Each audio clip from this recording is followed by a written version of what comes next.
या हम literature writing या हम म्यूजिक में जाना चाहते हैं तो उसकी मैच्योरिटी तो इतनी नहीं है, तो हम कहते हैं उसको आप डिफरेंट एस्पेक्ट्स के बारे में पहले बता दीजिए ना। कितना वक्त हमने अपने बच्चे के साथ गुजारा, अगर हम डिफरेंट एस्पेक्ट्स अपने बच्चे को बता दें कि ये इसका फ्यूचर ये है, इसका फ्यूचर ये है, इसका फ्यूचर ये है, और फिर लेट इट बी उस पे छोड़ दें कि हाँ अब बताओ तुम्हें क्या करना है। यहां पर मैंने एक चीज देखी है, क्वांटिटी ऑफ सक्सेस, मतलब जो quantity of the persons being in a field which will give more opportunities. तो मैंने ये देखा कि एक सीधा सा रास्ता जो आजकल चला, क्या हुआ कि 12th में पास आउट कर लिया भाई, मैथ्स ले लिया तो बीई करा दिया, ठीक है। बट मुझे ऐसा लगता है कि जो सक्सेस रेशियो इस समय है रिगार्डिंग बी आफ्टर बी और बीटेक, वो थोड़ा फेलियर हुआ है, क्योंकि क्वांटिटी इतनी ज्यादा हो गई है कि क्या हर साल जो लाखों बच्चे निकलते हैं बी या बीटेक करके वो जॉब अपॉर्चुनिटीज हैं? नहीं है, क्योंकि हमने अपने विंग रीजन में देखा है कि हम 10th के बाद बस एक दो फील्ड जानते हैं, कहीं बायो या मैथ्स, बहुत कम। और इसका एक अगर हम इसको लाइन अप करें तो कई बार ये मान लिया जाता है ये मैथ्स लिया है नॉलेजेबल, अच्छा ये बायो लिया है गुड, उसके बाद में कॉमर्स लिया, अच्छा कॉमर्स लिया है, देखिए एटीट्यूड मतलब कॉमर्स लिया है, ठीक, अच्छा आर्ट्स, अच्छा ठीक है। तो देखिए मतलब हमारा वो एक लेवल माइंड सेटअप हमने सेट कर दिया है, ये मैथ्स का स्टूडेंट है मतलब ब्रिलियंट होगा आगे, नहीं, यहीं पर हमने गलती की।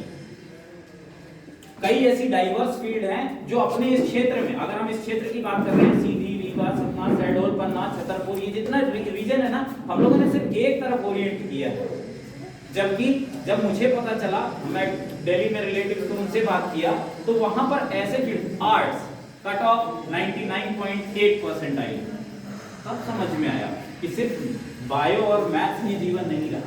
वहां पर आर्ट्स के स्टूडेंट्स जिनको अभी पता चला आपके lady Shriram, lady Hardinge college, Shriram college, ठीक है ना, इनमें एडमिशंस नहीं मिलता आर्ट्स के लिए, तब मुझे समझ में आया कि डाइवर्सिफाई करना चाहिए फील्ड्स को। पेरेंट्स अगर आए पूछें तो उनको हर एक चीज बताएं अगर हम, और ये कहें कि ये ट्रांसफर करिए बच्चों तक।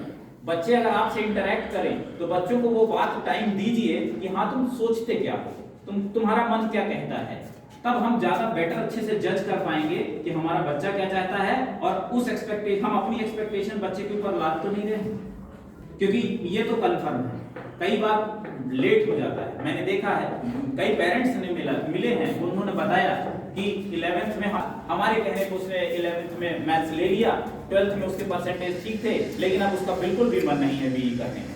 अब क्या, अब नेक्स्ट अपॉर्चुनिटी क्या? तो फिर ना चाहते हुए भी कहते हैं कि बच्चे अब 12th में तो तुमने ले ही लिया है, चलो बीई कंप्लीट ही कर लो, ठीक। Means new investment for 4 years and what the cost of time, जो उसका टाइम गया 6 साल, 11वीं 12वीं और 4 साल का ग्रेजुएशन, उसका टाइम बच्चे को कौन लौटाएगा? तो एक बहुत बड़ा क्वेश्चन मार्क आफ्टर ग्रेजुएशन तैयार हो जाता है।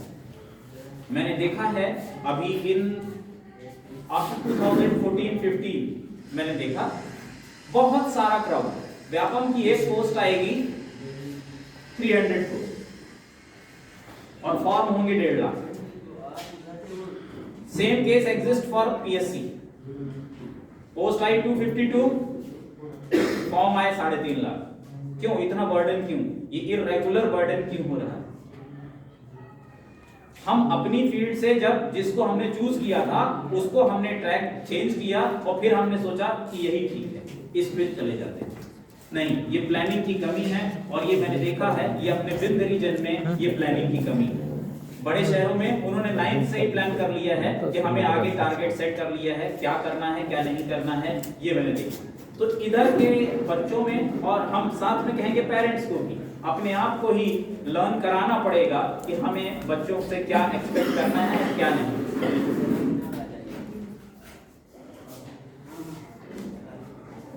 कई बार इस यंग एज ग्रुप में यहाँ पर होंगे कई लोग होंगे जो अभी जो बात मैंने कही है, कुछ लोगों ने इसको अपने ऊपर लिया हुआ, हाँ किया तो हमने भी यही, या हम 12th में तो यहाँ थे, ग्रेजुएशन हमने ये किया, मतलब देखिए ना डाइवर्सिटी, देखिए कहां से कहां तक चले जाते हैं। हमने 11th में मैथ्स और थियरी 12th पास आउट हुए, इंजीनियरिंग कंटिन्यू करी, 4 साल बाद प्लेसमेंट हो गया, कंप्यूटर साइंस में चले गए, सब्जेक्ट लिया था मैकेनिकल, फिर लिया, पता चला प्लेसमेंट हो गया मेरा किसमें, कंप्यूटर साइंस वाले में। बहुत सारी ऐसी कंपनीज हैं, बी वाले लैंग्वेज समझ जाएंगे, ट्रक कंपनीज बोल देते हैं, ठीक है। अब बताइए, मुझे ये नहीं समझ में आया, आपने ब्रांच ली थी मैकेनिकल, आपने वो ब्रांच भी छोड़ दी, अब चले गए आप सीएस में, क्यों? इसका मतलब you were in just search of a job, इसी तरह से मुझे जॉब मिले, जीवन यापन के लिए। तो क्या ये गलत है? नहीं, मैं कब कहा ये गलत है? सही था, मौके की नजाकत थी, आपको देखना था। पर अपन यही डिसीजन अगर तब ले लिए होते तो शायद हम और अच्छी जगह पहुंच चुके थे। मैं अपनी बात करता हूं, लेट्स बी फ्रैंक, 12th होने तक जब तक आप सच नहीं बताएंगे, आप पे कोई यकीन नहीं करेगा। At present what I am, that is different thing. वो सर ने भी कुछ बताया, बाद में मैं कुछ और बता दूंगा अगर आप पूछें। 11th में मुझे ये नहीं मालूम था कि आई हैव टू क्रैक एमपीपीएमटी और such kind of exam for becoming a doctor. And it's shocking, till now there are some villages and cities where people still child does not know। ये बात है, आज भी है कहीं ना कहीं। जब मुझे ऐसे कोई बच्चे मिलते हैं तो मैं उन्हें मन करता है कि एलॉबरेट होकर एक्सप्लेन कर दूं कि ये ऐसा होगा बेटा, ऐसा होगा, ऐसा होगा, तो ऐसा होगा, तो ऐसा होगा। वो मन करता है क्योंकि वो टीच है कि हम नहीं जानते थे। तब मैंने ये चालू किया, ठीक, आगे पहुंचा, कुछ जगह ली, कुछ छोड़ी, वो एक अलग सिनेरियो। पर मैंने ये देखा है कि ये कमियां, फिर इस फील्ड में मैंने देखा उमेश सर लोग जैसे बहुत हेल्पफुल लगे मुझे। एक होता है mind to mind connection. I was unknown to him, if you go in the past 10 months, ना मैं जानता था इनको, ना ये जानते थे। लेकिन 10 महीने में भी लास्ट पिछले लॉकडाउन और लॉकडाउन के बाद की स्थिति ने हमें करीब लाया। इनके थॉट और हमारे थॉट मैच करने लगे कि यार कुछ किया जाना चाहिए, हमें अभी घर में ही बैठा हूं अभी, तो लेट्स डू समथिंग। ऑनलाइन में क्यों नहीं पढ़ा सकते बच्चों को? और उनकी ये capability to serve the people मुझे बहुत अच्छी लगी। तो मैंने उस चीज को ज्वाइन किया कि हाँ यार अच्छा काम है। लॉकडाउन में मैंने एक चीज अनुभव किया, कुछ बच्चों ने बहुत अच्छी पढ़ाई करी और कुछ बच्चों ने मस्ती करी। मैं ये नहीं बोलूंगा कि नहीं पढ़ा, आपने पढ़ा था बेटा, हाँ सही बताना है, कोई क्या सोचता है इससे मतलब नहीं है। कुछ पढ़ा, कुछ मस्ती, है ना, ठीक है। डरना नहीं है, बिल्कुल सच बोलना है। सच बोलने से लॉस नहीं होगा। मोस्ट ऐसा हो सकता है करंट लॉस हो जाए, है ना, तुरंत कोई प्रॉफिट ना हो, but in the long term you will get the profit. आपने क्या किया बेटा? पढ़ा भी, खेला भी, मस्ती किया, अच्छा है, उसमें बुराई क्या है ना। अच्छा, हमारी यंग जनरेशन, कोई भी जो एस्पिरेंट हो किसी भी एग्जाम का, कोई बोले, बताए, कोई भी एस्पिरेंट है क्या इसमें जो अभी कोई एग्जाम देना चाहते हो या कोई भी कॉम्पिटिटिव एग्जाम के लिए अभी फेस कर रहे हैं? कोई भी इधर से कोई भी? Yes my dear, you can be seated, you can सी।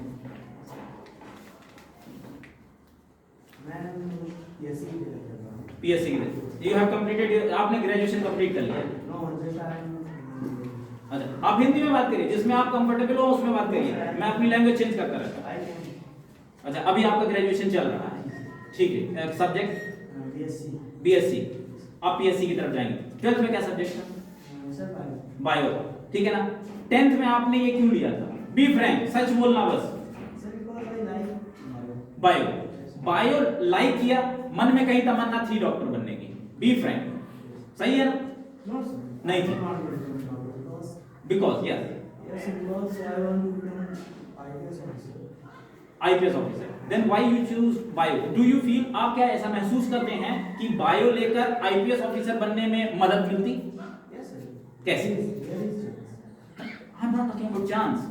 आपको ऐसा क्यों लगा कि बायो लेने पे मुझे आसानी होगी एक आईपीएस ऑफिसर बनने में? Sir, because I like that subject, so I want to choose like I don't know. Okay, ये कह रहे हैं कि इनको सब्जेक्ट पसंद था चूंकि, इसलिए उन्होंने ग्रेजुएशन किया और बीएससी में थे और इसके बाद पीएचडी में। मुझे ऐसा लगता है दैट माइट बी उनका अपना सिनेरियो हो सकता है, मैं उसको गलत नहीं कहूंगा, उनका अपना सिनेरियो, लेकिन हो सकता है कि जो एक एंट्रेंस एग्जाम जब हम आईएएस की बात करते हैं, आईपीएस की बात करते हैं, तो आई फील कि most of the successful candidates जो हैं, ठीक है ना, या एमपीपीएससी में देख लें, from the history background, geography background, economics background, अब चूंकि तो सब्जेक्ट कॉमन हो गए हैं, ठीक है ना, तो मैंने ये देखा है, महसूस किया कि जो बच्चे अब इस समय देखिए सीबीएसई बोर्ड में मैथ्स और डोमिनेंट बायो, लेकिन यही हम पंजाब और दिल्ली इधर के रीजन में चले जाएं, they took humanity, arts and humanity and they crack IAS in the first attempt. ठीक, हम यहां क्या करते हैं कई बार, we just try to manage, अगर ये नहीं हुआ तो हम इसमें चले जाएंगे या ऐसा कर लेंगे, first we go for the higher field, क्योंकि मन में हमने हायर फील्ड बना रखा है ना कि I want to become an engineer, I want to become an doctor, तो हम पहले उसके लिए ट्राई करते हैं, अगर ये नहीं हुआ तो हम दूसरे के लिए चले जाएंगे। तो जब हम अगर ये नहीं हुआ तो दूसरे के लिए चले जाएंगे, तो स्वाभाविक है कि हमारी वो इंटेंसिटी ऑफ हिटिंग घट जाती है। अब वो इंटेंसिटी ऑफ हिटिंग जब घट जाती है तो वो जो हमारा क्रैक होना था एक अटेम्प्ट में नहीं हो पाता, you have to try more and more, again and again. तो वो कॉम्बिनेशन फिर 2 साल 3 साल 4 साल जाता है।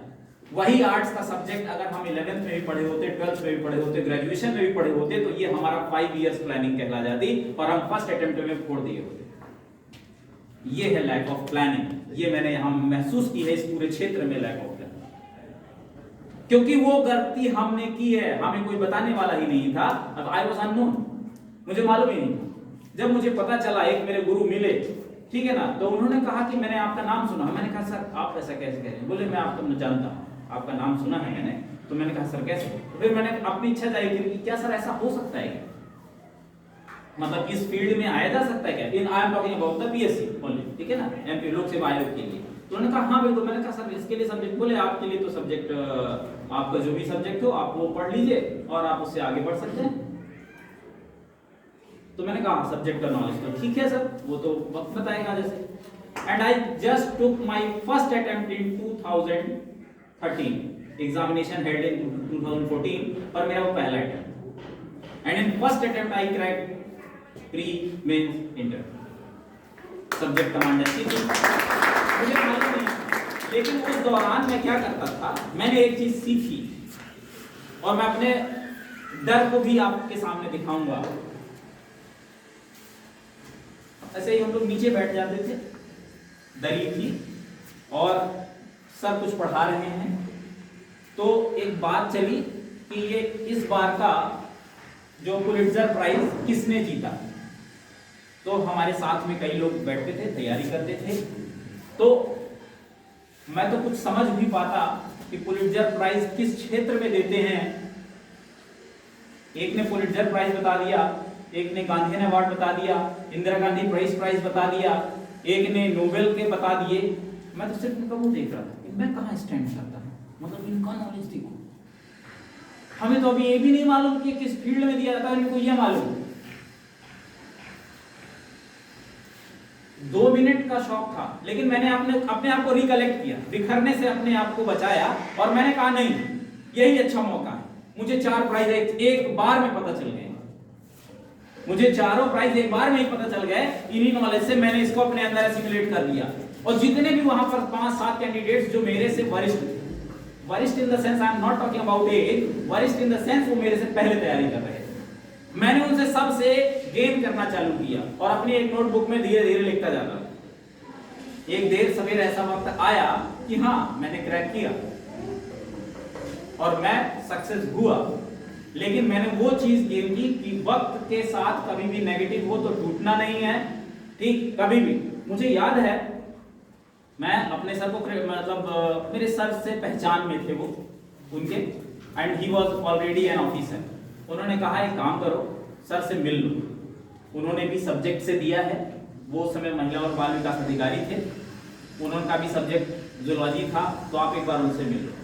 मैं उनसे मिला, उन्होंने गाइडेंस दी और नियरली 40 डेज बचे हुए थे मेरे को मेंस लिखने के लिए।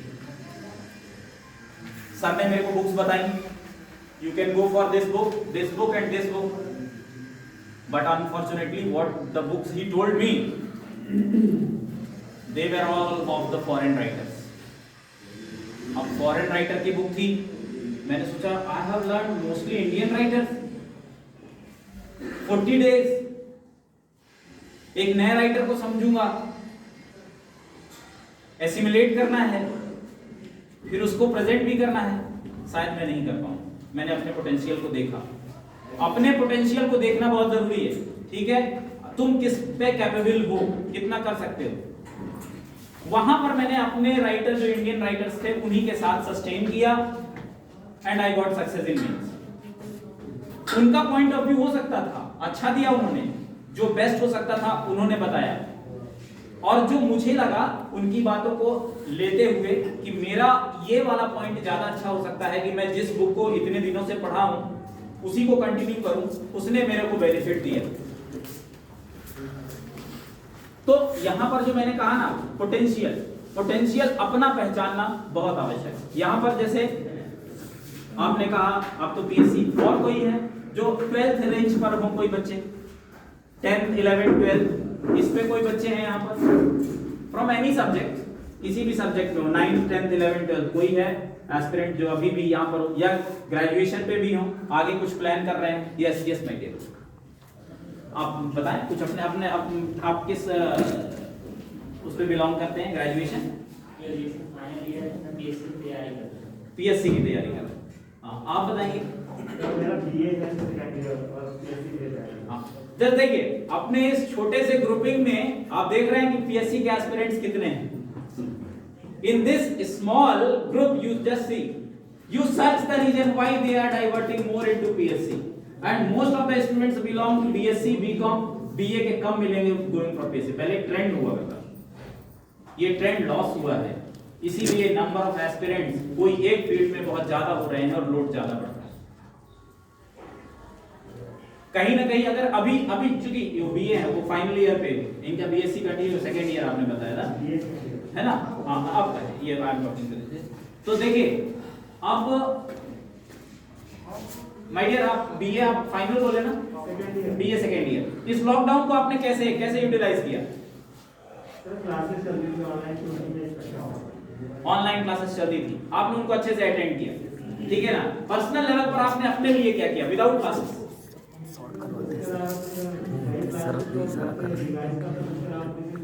आगे बढ़ जाएगा, किया नहीं, यूटिलाइज करें टाइम को। टाइम यूटिलाइजेशन बहुत बड़ी बात है। एक बहुत छोटी सी बात, मैं इसी तरह का एक बार मौका मिला था मुझे कि स्कूल में बात करने की। अभी पेरेंट्स यहाँ पर, वो पेरेंट्स जरूर अपनी बात शेयर करिएगा या बताइएगा कि कितने लोग इस बात को लेकर थोड़े परेशान हैं कि उनके बच्चे मोबाइल कुछ ज्यादा यूज करते हैं। आप बता सकते हैं कि आप अपना पॉइंट ऑफ व्यू रख सकते हैं, उनके बच्चे मोबाइल इस समय कुछ ज्यादा यूज करते हैं। कितने पेरेंट्स इस बात को लेकर थोड़ा वरीड रहते हैं? कोई? दूसरा क्वेश्चन, कितने पेरेंट्स ये मानते हैं कि वाकई में उनका समय सोशल नेटवर्किंग साइट जैसे फेसबुक या इंस्टाग्राम या व्हाट्सएप, इन तीनों में से कोई भी स्क्रॉल करने में थोड़ा ज्यादा वक्त दे देते हैं? ईमानदारी होनी चाहिए ये बोलने में। प्लीज अगर हाथ उठाएंगे तो मुझे पता चलेगा कि हाँ, है ना? मैंने एक वर्ड बोला था स्क्रॉल करने में, ठीक है ना? Do you feel that it is some kind of addiction? Some kind of addiction? Yes sir. Exactly? Yes. So why don't we all search for the cure? गलती भी मालूम है हमको, ये भी मालूम है कि यहाँ पर एस्पेक्ट हमारा बिगड़ रहा है, तो हम इसको इलाज की तरफ क्यों नहीं जाते? आई हैव सीन 1 घंटे you can directly see a mobile and just scroll, क्योंकि मोबाइल पे वो चीज अवेलेबल है। You always search for the new thing. ये नहीं मिला, ये नहीं मिला, ये गाना पसंद नहीं, आगे बढ़ाया, नीचे कॉमेडी आ गई, उसको आगे बढ़ाया, अच्छा ये अच्छा नहीं है, आगे ये, अच्छा यहाँ घूमने गया। देखिए एक ही बार में आपको डाइवर्स चीजें दिखती हैं, नया दिखता है, you just scroll scroll scroll. So I want to say कि जब हमारे इस उम्र में भी हम गलतियां करते हैं, ठीक है, तो बच्चों को तो और मजा आता है, क्रिएटिविटी है वहां। तो हमें वो सिखाना है बच्चों को कि आप अगर मोबाइल यूज कर, क्योंकि ये वो कोविड है जिसने पूरा माहौल बदल दिया है। मुझे मोबाइल चलाना बहुत अच्छे से नहीं आता था, जूम में कैसे लेना है, गूगल मीट कैसे करना है, कैसे व्हाट्सएप पे ग्रुप बनाना है, I was not fully equipped with that, but I learn, मैंने सीखा। सिखाने वाले कौन होंगे? यस, उनको ज्यादा मालूम था, व्हाई नॉट लर्न, मैंने उनसे सीखा। बताओ, अरे क्या कर रहे हैं सर, ऐसा नहीं होता, ये ऐसे ग्रुप बन जाता है, नाम सेव करना है बेटा, बन नहीं रहा है, अरे सर ऐड टू कांटेक्ट में जाइए ना, यहां से करिए, ऐसा बन जाता है, तुरंत सिखा दिया। तो उनकी कैपेबिलिटी को आप यूटिलाइज कर लिए और अपनी कमियों को उन पे नहीं लादना है। हम जो कमी कर रहे हैं, जो ये स्क्रॉल वाली, इससे बचना है, पेरेंट्स को इससे बचना है। हम इनको अगर कहें कि तुम मोबाइल यूज ना करो और स्वयं खाना खाने के बाद जब 9-10 बजे बेड पे जाएं और 1.5 घंटे स्क्रॉल करते रहें, बच्चा सो गया है, तो गलती किसकी है? आप क्यों स्क्रॉल कर रहे हो? वेदर इट इज ट्रू और नॉट, बट मेरे मुझे नाना जी ने मेरे बताया था कि गांधी जी के पास एक माँ गई बच्चे को लेकर कि ये हमारा जो पोता है ये बहुत ज्यादा गुड़ खाता है, मीठा बहुत खाता है। गांधी जी ने उसको कुछ नहीं बोला, गांधी जी उस समय स्वयं गुड़ खाते, क्या बोले?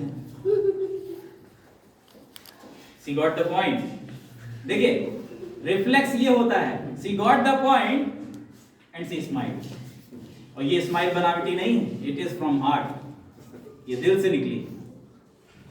ये जो एनर्जी है ना, देखिए मतलब सारे माहौल को खुशनुमा बना देती है।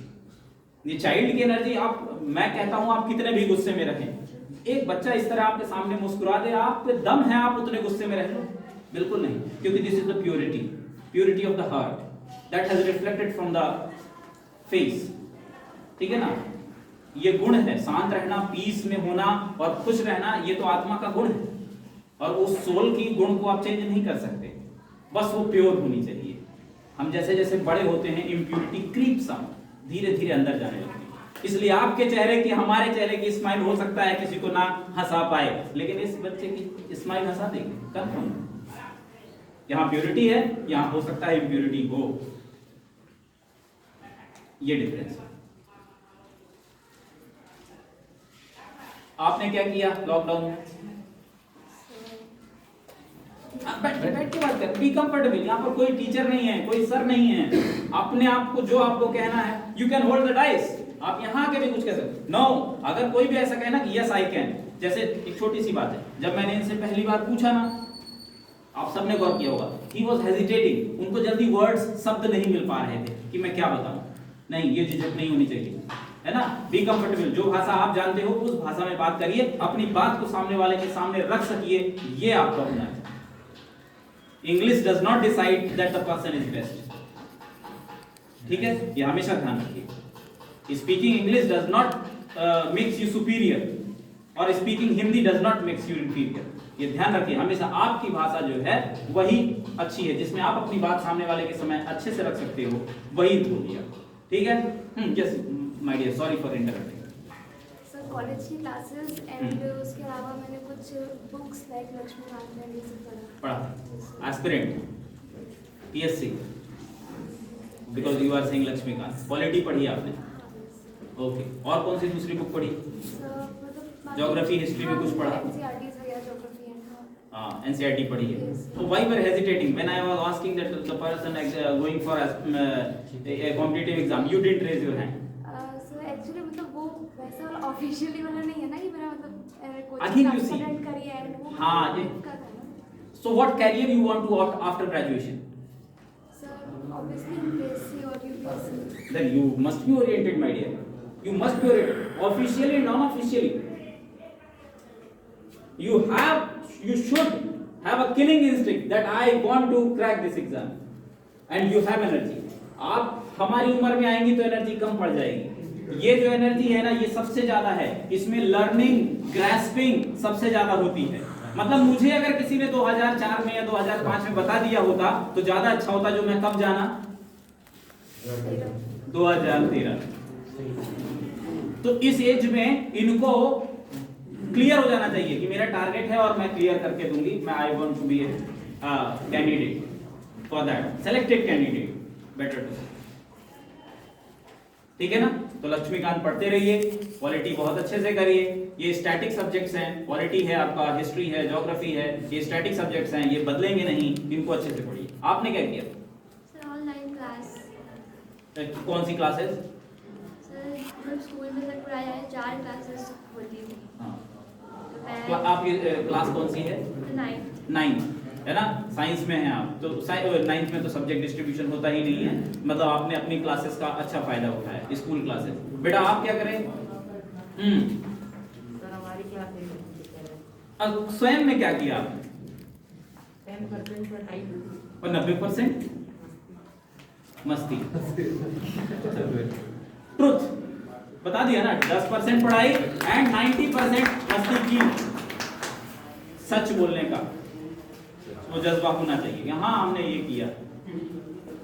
एक चीज जो इस सिनेरियो में, एक शहडोल में था, वहां पर मेरी मुलाकात, इसमें साइंस वाले समझ जाएंगे कभी आपने अगर पढ़ा होगा, BSc PR theory by Gillespie and Nyholm ने दी थी.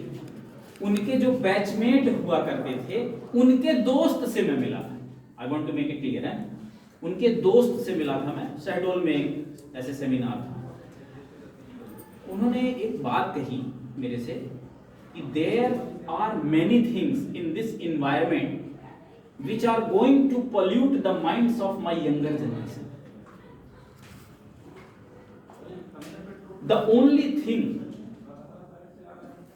the knowledge and the teachings and the preachings given by the parents and the teachers can save them.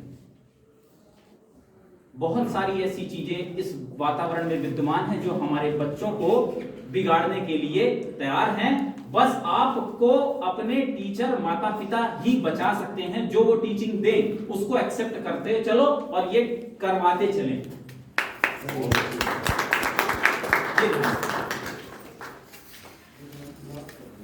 At present scenario is up to my level. I am saying that can be a different opinion from you. At present कुछ भी जो भी हो, बच्चों को भी analyse करने का मैंने देखा है. ड्यूरिंग द डिबेट्स क्या हुआ है, डिबेट में एक रिजल्ट दे दिया जाता है. डिबेट एनालाइजिंग होनी चाहिए कि सीधे answerable, final judgement. Debate should be always a discussion. तो एट प्रेजेंट मैं यही कहूंगा, न्यूज़पेपर उठाइए, टीवी चैनल्स उठाइए, तो जब ये बच्चे देखें तो मैं मानता हूं कि वहां पर एल्डर कोई भी रहे और उनको उस बात से जरूर अवगत कराइए जो आपको अभी लग रहा होगा कि ये बच्चे भी क्या जानेंगे. if they are talking about different communal rights or different types of talks indulging in anti social activities, तो हमें ये लगता है अभी ये बच्चे क्या जानेंगे. नहीं, मैं मानता हूं कि बच्चा अगर उस वक्त अगर आप उसको बताएंगे ना कि ये ऐसा कर रहा है, उसको ग्रैस्प करता है. तो बच्चे किसी रिजल्ट पर अभी तुरंत ना पहुंच जाएं. आपका एग्जिस्टेंस बहुत जरूरी है. आपका एग्जिस्टेंस बहुत जरूरी है. मैं ये कहना चाहता हूं कि वातावरण जो है उसमें कई ऐसी फीलिंग डेवलप कर दी जाती हैं कि बच्चे का मानसिक विकास एक सीमित एरिया में रह जाएगा.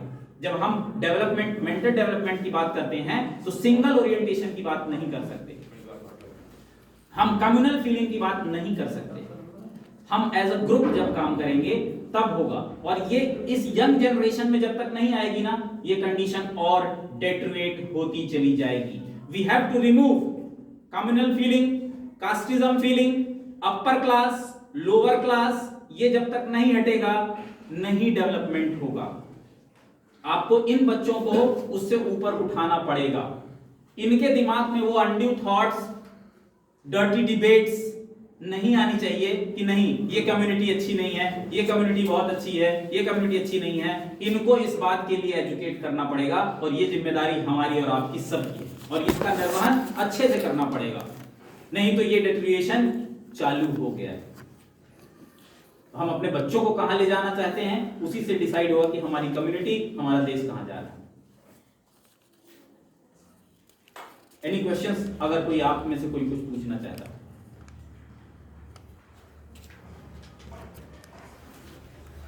Any question? हाँ यस यू कैन, तुम्हारा मन है कुछ पूछने? नहीं? कोई भी पीएससी के एस्पिरेंट्स बता सकते हैं, क्योंकि थोड़ा मेरा डाइवर्स है, इसलिए मैंने कहा ना चला कहां से था पहुंचा कहां। वो गलती अगर आप ना करें तो मैं ये मानता हूं कि आपका वक्त बचेगा, समय बचेगा।